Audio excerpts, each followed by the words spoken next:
how caste politics is killing Andhra Pradesh. Pradesh. Andhra Pradesh. Oh my gosh, it's gonna kill me. It's gonna. Dr. B.R. Ambedkar, who was completely against caste reservation, has been named after the Andhra Pradesh government in its district, Kolana Sima, where the Kapu and Balia communities rule. These days, whenever Andhra Pradesh is mentioned, most people talk about YS Jagan Mohan Reddy's political moves, welfare schemes, or the TDP's comeback. But one thing that's often missing from the discussion is caste politics. Yes, the same caste system that existed before the British era and still exists today is involved in every election, every policy, and every street decision making in Andhra Pradesh. Well, the caste system is literally just people trying to be better than other people. That's literally what it is. Even if it was weaponized by the British, I mean, that kind of stuff exists everywhere in the world. I mean, it's not called caste politics, but there also is like the welfare. There's a differentiation between like welfare, where you can judge someone based on their lack of money or that kind of stuff exists everywhere. But yeah, I mean, I don't understand it when it comes to like, I guess you can't say skin tone, although you can, but it's primarily about what they follow, which is the caste or where they originate from. That's the caste, which again, I can understand that kind of, I can't understand that kind of mindset, but I know where that kind of mindset comes from. Caste politics in Andhra Pradesh is nothing new. Its history is painful, violent, and disturbing. Entire communities are torn apart over simple disagreements. If you think I'm exaggerating, let's examine some facts from the past few decades. In 1985, a small village called Karma Chedu made headlines. On July 16, 1985, a Kama boy was bathing his buffalo near a water tank where the Madigas, a Dalit community, used to draw drinking water. The Kama community is a powerful, land-owning upper caste in Andhra Pradesh, with considerable control over both politics and agriculture. Well, I mean, if they own land, it makes sense that they have, well, also depends on where you own land. The Madiga community, meanwhile, is a Dalit, or SC, group whose work has historically been associated with leather and has always been placed at the bottom of the social and economic hierarchy. When the Madiga boy refused to dump dirty water into the tank, the Kama boy became enraged and began beating him. When a Madiga girl intervened, she was also killed. A small matter, such as a mere disagreement over the use of a water tank, escalated into a battle between the pride of one caste and the honor of another. The following morning, on July 17th, Kamas, armed with weapons, attacked the Madiga settlement. They burned homes, killed people, and spared even women. 6 Dalits lost their lives. 3 women were raped, and many others were seriously injured, but the police did nothing. The Dalits who survived took refuge in a church in Chirala town, 8 kilometers away. They established a refugee camp there. To this day, they have not returned to Taran Chedu. And let me tell you, this wasn't a spontaneous raid. It was a planned, caste-based mass assault. A clear message. What are you? This clearly shows the extent to which caste supremacy can go and the extent to which state-run. No, that again, I don't like the difference. That's the system of like hatred. It's a system of hatred. Again, it goes the same thing with like extremism. It goes the same thing with extremism. Not everyone believes all that nonsense, but it's always the loudest and most violent that make it bad for everybody.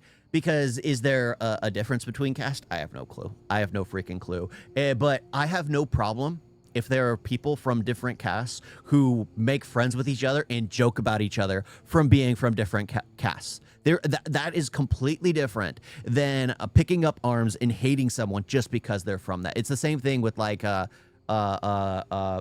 those extremists who literally want to kill all the infidels in the world, rather than just someone who's praying his 5 times a day, living his own peaceful life in like California and not trying to make it everyone else's problem. But then there are always those people who will make it everyone else's problem that just make lumps everyone in together. So it has to do with the same kind of extremist mentality of wanting to be superior. It's always that. It's always that superiority mindset. Again, it gets bottled down to every kind of situation. I said the exact same thing during Durandar when it was like the Patan versus the Bolosh. Same nonsense. The same nonsense. But it makes no sense to me because it's just people wanting to feel superior. That's all it is. And taking advantage of something because they can play on people's inferiority mindset by making them feel superior. That's really what it is. That's really what it is. That's why I'm all against like the caste system. That's why I'm against any sort of extreme kind of extremism, any kind of extremism. That just makes sense. That just honestly is what it is. Nations can ignore it. Furthermore, the Sundara massacre in 1991 occurred where a Reddy-affiliated mob killed 8 Dalits, mostly from the Malla community. And for your information, the Reddy community is an influential upper caste in Andhra Pradesh, which has consistently dominated politics and bureaucracy. Even in 1987, during the Neerakonda massacre, Kama offenders killed 4 Mallas and a Yadav, for reasons like travel and caste pride around wedding invitations. Then, in 2012, the Lakshmipat massacre attack with eggs and bombs killed 5 Dalits. Under the pretext of a land dispute, the outcome of caste aggression and justice remained pending for 12 years. These aren't just tragedies. They signal that caste politics in Andhra is a psychological weapon. People often say that everything will be fine with the advent of education and urbanization, that when people get educated and live in cities, caste differences will diminish, disappear, and society will become egalitarian. Yeah. What do I always say? It's about living together as a society rather than as select groups of people. That's why I'm against when people travel somewhere to live there, they selectively close themselves off in a rural community that reminds them of home instead of integrating in society.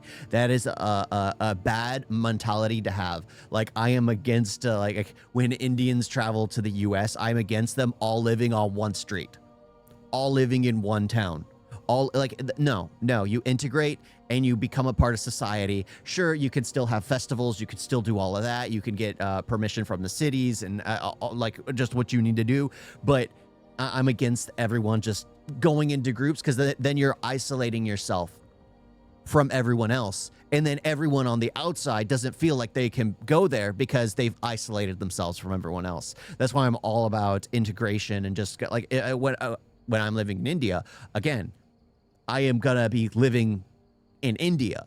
I'm not gonna find all the other 3 Americans that live in India and then share a few houses right next door to each other. That's not what I'm gonna do. I'm gonna live in India because I want to be in India, not like America's embassy in India. No, it's ridiculous. It's ridiculous. A society where everyone has equal rights and equal opportunities, regardless of caste, gender, or economic background. But ground reality tells us something else. A detailed study shows that the gap in living standards between SCs and upper castes narrows.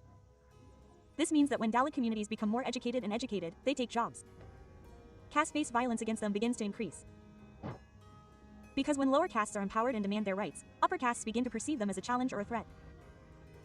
This is where India's aggregator dream begins to crumble. See, it's funny because this is literally what I say about like nations as well. Everything can be distilled down to like kids in school, kids on the playground, kids in school, you know, the bully, class clown, that kind of thing. Like, what are nations doing when they see another nation start to succeed? What's the propaganda coming towards India, because India's fast forwarding itself to becoming a world power, a first world nation? Well, it's starting to get hatred from around the world because it is seen as a threat. So you don't want it to reach this. It's the same thing. It's ridiculous. It's ridiculous. And you just have to just know it happens and be like, okay, that those people will be childish. Just don't be childish. That's the problem. It's like, but the thing is, it happens everywhere. For some reason, it's ingrained in humans to always want to fight back. I don't know why. Instead of being like understanding where the other person's people might actually be saying this nonsense. What reason are they spreading lies? What reason are they trying to push a narrative instead of going into it like just accepting the fact that that they're unhappy that we're starting to compete? No, it's like, oh no, they all hate us. Instead of being like, no, we'll get there and we'll be a problem. We'll be one of the bullies with everyone else. It's just what you need to do. But yeah, it happens in every society. It happens in every nation. Nations towards other nations, within a nation, within party politics, within communities, different communities. It happens everywhere around the world. It's nothing particularly special in India, except for, I guess, it's getting more violent in some situations. But then again, the same thing can happen because they have gang violence here, where you have the Asian gangs, the black gangs, the Hispanic gangs, the trailer trash, all these people just literally taking each other out. And it'd basically be the same thing. There are communities of people that are violent towards other communities of people that they view as inferior. Same kind of mindset, except most people know that gangs are bad. That's just the mindset here. As long as people of all castes are limited to voting, with no role in actual decisions or development projects, equality will remain a textbook term. In Andhra Pradesh, this caste-based power imbalance is even more pronounced. Upper castes like Reddy, Kama, and Kapu have always controlled the state's politics. Whether it's the prime minister's position or the higher bureaucracy, these communities dominate. Meanwhile, SC, ST, and OBC communities are treated merely as votes, merely to garner votes. Their representation in decision-making roles is negligible. For example, in the Kona Sima region of Andhra Pradesh, caste dynamics are so strong that their impact extends beyond just elections but into everyday life. The Kapu and Seti Balia communities have held a stronghold here for decades. These two caste groups have now aligned politically, openly excluding Dalit communities from village-level politics and power structures. In 2022, when the Andhra government announced the renaming of Kona Sima to Dr. B.R. Ambedkar Kona Sima, violent protests erupted in the area. The Kapu and Seti Balia communities called the government's decision imposed, and Dalit homes, properties, and even police stations in Amalapuram were burned. The violence was so intense that a Dalit constable lost his life. Experts say these protests were not just against the name change but part of a deeper power struggle. Those aren't protests. According to an analysis... I thought I paused it. Those aren't protests. Those aren't protests. If it leads to violence, those are riots. Those are riots.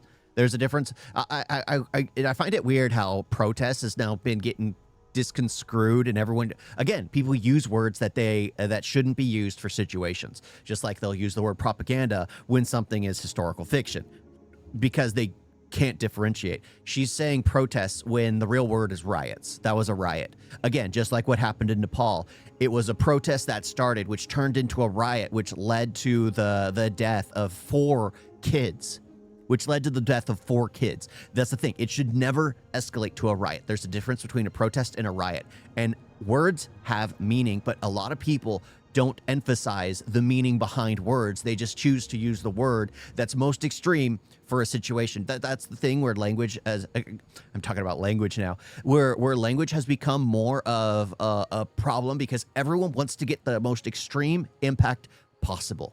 So they'll use words that don't fit the situation because it's more extreme. It used to be where people will drop an F slur and start cursing because people would hear it. You hear it, but that's become so common that what do people need to start doing? They need to start using other words and using a different meaning than what the actual meaning they need, because they want to have more of an impact. She's using the word protest, which turned into it would have been fine if it was like a protest that turned into a riot, but again, it's translated, so maybe it was riots, but it was a protest that turned into a riot. That's the best way to explain it.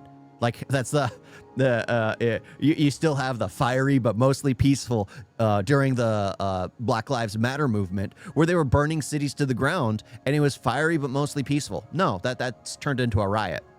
They're burning individual shop owners' buildings down. That's a riot. That's not a protest. By the Economic Times, the Kapu and Seti Balia communities feel that the image of Ambedkar has become a symbol of Dalit identity, and that Ambedkar's image is diluting their social and political control. Dalit communities, historically marginalized, are now becoming assertive and have become a tool for dominant castes. In this region, caste selection, panchayat elections, housing schemes, and local development funds are all governed by caste equations. Dalit families often face social pressure, resource denial, and fear. It would not be wrong to say that caste-based exclusion in areas like the Kana border is limited to vote politics, but also deep... I guess it's an easier way to handle different communities when all communities respect each other. No, it's more difficult to handle communities when all communities respect each other, because it's much easier to control someone who hates than it is someone who loves. That is the truth. Someone who can find a common ground with someone is... much harder to get along with than someone who you can manipulate to hate someone because, this random political thing that's happening somewhere in the world, you need to be triggered by that. It's so much easier to control someone that hates than someone that loves. That's just the truth of it. And it's so much easier to rile people up through hatred than it is through love. Impacts the daily lives, dignity, and security of Dalit communities. And when it comes to the justice system, justice remains a distant dream for SC/ST communities in Andhra Pradesh. In 2022, more than 2,300 SC/ST cases were registered here. And when it comes to conviction dates, as of December 31, 2021, data shows that over 2,500 cases are pending for SCs in India, with 96.1% of them still pending in court. The situation is similar for scheduled tribes, with over 400 cases pending, a 95% pendency rate. So, you can imagine the kind of justice scheduled castes receive in Andhra Pradesh. If we want to understand Andhra Pradesh's caste politics, a striking example is Puli Vendula. In the Puli Vendula constituency, YS.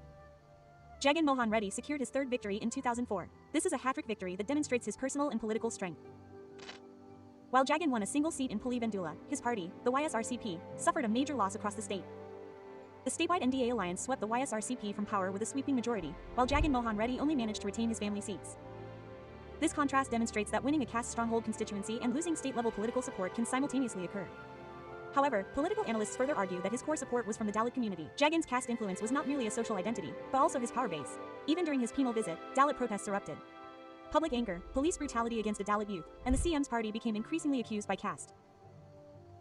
However, when CMYS Jagan Mohan Reddy once declared, "Humanity is my religion," and "fulfilling promises is my caste," he indirectly responded to critics who questioned his caste and faith. Someone who would ask what "my religion is as humanity is my religion." Quote. He stated that his values, not the caste system, matter, and that his focus is on welfare delivery. However, mere statements are not enough in politics. Nope. Critics argue that the numbers because they'll start targeting you. Yeah, that's the thing. I hate politics. I hate politics. People who are leaders never last in politics. That's the sad part. That's the sad part. Someone who's willing to do what's best for the overall, they never last in politics. Because politics is just disgusting. It's all mudslinging. It's all literally trying to use people in order to get somewhere. Politics is seriously disgusting, and the nations will never have a leader again due to politics.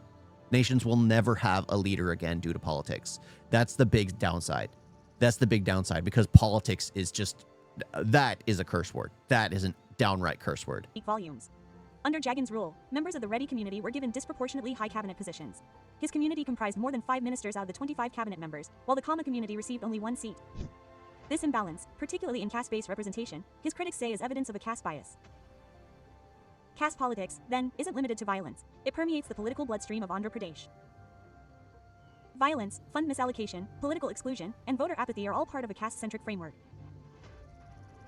If Andhra Pradesh wants to fulfill its egalitarian promise, data exposure, inclusive policy design, caste accountability, and citizen participation must be defined. All of us, voters, journalists, teachers, and parents, can realize that caste politics isn't just the policy of one group, but a systemic disease. Okay. If we want to achieve the foundation of agitator democracy today, we must dismantle caste-based exclusion at every level so that Andhra Pradesh society can regain its integrity, unity, and development. No, people just need to stop referring to caste. That's just it. That's just it. Why do people refer to caste? There should be no referring to caste. Just imagine you don't get to vote just because you're Brahmin. That's what happened in Prashant Kishore, and John. I'm not even gonna in Bihar. Yeah, I don't know. That's the thing. It's just like I've never truly understood that kind of stuff. I mean, yes, I do see it. Yes, I do know that retards exist. Yes, but the problem is, like, everyone, like, you see it on both. Like, if you look at like the insane liberals, and then the insane, I guess they're MAGA crowd now. The insane MAGA crowd. They have no real concept of what they believe. They just have something that they're backing because they're emotionally driven by it. And again, emotion is the death of logic. It truly is. It truly is the death of logic. But a lot of people lean into it. A lot of people lean into it because it's just something that is so much easier. You want to feel good. Everyone wants to feel good. And when you are led by emotion, you feel good. When you're led by logic, you don't feel good. You're just doing what needs to be done. There's a difference. There's a massive difference. And a lot of people just want to feel good. The modern India, it is slowly going away, but it's not completely eradicated, which is still a big issue and can cause riots. Just divide and rule is what that works in politics. I mean, yeah. That's the thing. It's just like, oh my gosh. It's again, politics is disgusting. It's terrible. And I feel like people just need to learn to get along with one another. They just do. And people shouldn't look at a political party as the people should always criticize everything. Everything. It doesn't matter faith. It doesn't matter politics. It doesn't matter. You should always criticize. And that's the problem, is like politics has become people's new religion where they can't criticize it. But that's the thing. I grew up in a church and I always sat down with the pastors criticizing certain things that they would talk about, which made no sense to me logically. It made no sense. So I'd ask him about it. I mean, the Great Flood, why did the freshwater fish survive if the entire world was covered in water? How did the saltwater fish survive?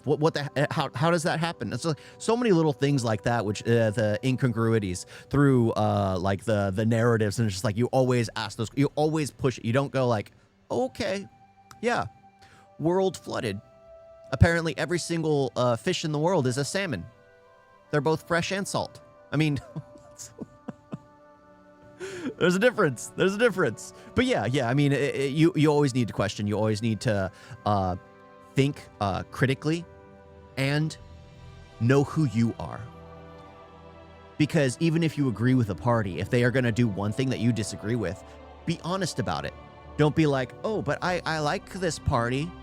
I absolutely don't agree with this one thing, but I like this. No, just call out that you don't agree with it. You don't have to always be 100% for it. You don't have to be 100% for everything. It just doesn't make sense. In Andhra, I hate the DH.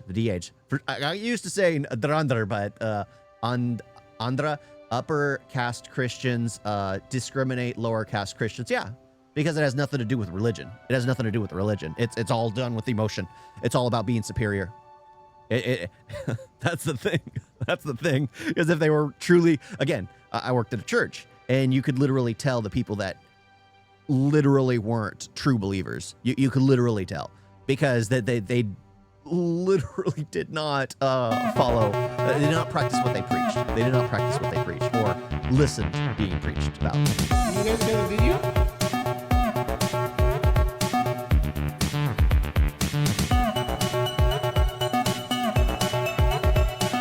It's so bad. And don't forget to like and subscribe. Wait, like that.